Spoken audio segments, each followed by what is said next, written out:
Welcome to Narrative Tales, where every story is a journey waiting to unfold.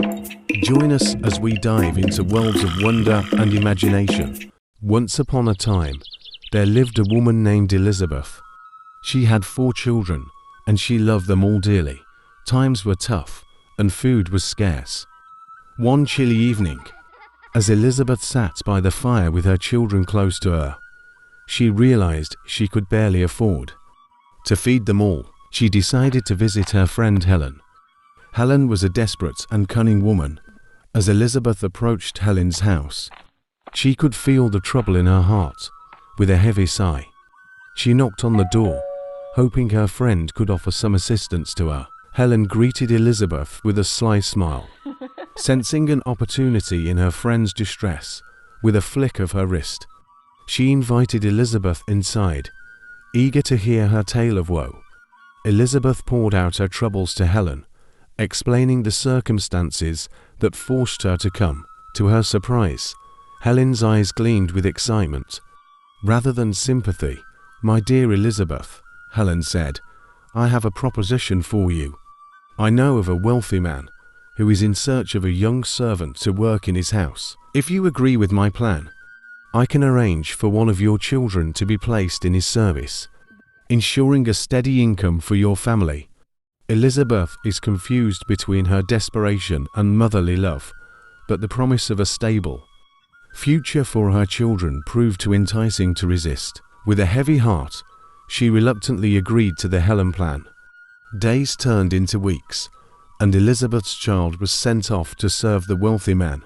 At first, it seemed as though her troubles were finally behind her, but as time passed, whispers began to spread throughout the village. Elizabeth found out the job was not good.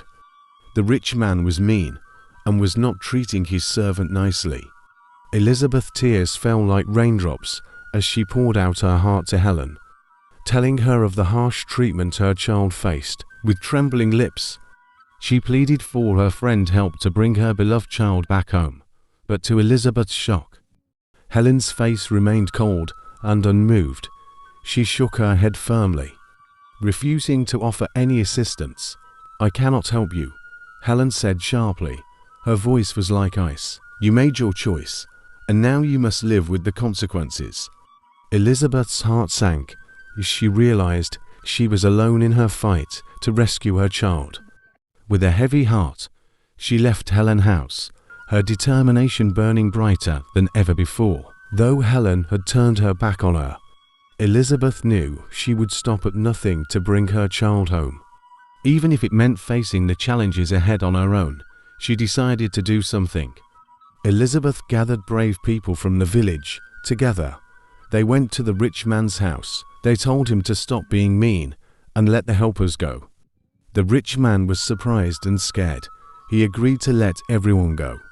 Elizabeth's child and the other helpers were free. As Helen tried to escape, she remembered something important. It wasn't just the Elizabeth child she had sent to the rich man's house. There were other children too, from other families. The rich man had paid her a lot of money, but she only gave a little to the other parents. When she heard the children were free, Helen felt scared. She knew their parents would be angry and come looking for her. So, she ran as fast as she could through the village streets. But she couldn't outrun the angry parents. They caught her and took her to the king. The king listened to what she did, and he was very mad. He decided to punish her by banishing her from the village. Helen realized too late that being greedy and mean had consequences. Now she had to leave everything behind and go to a new place where no one knew her. The lessons learnt in this story that being selfish and deceitful can lead to loneliness and punishment. It's important to be honest and kind to others, as our actions can have consequences for ourselves and those around us. Thanks for watching. Please support this channel to grow by subscribing, like, share and comment. See you all in our next one.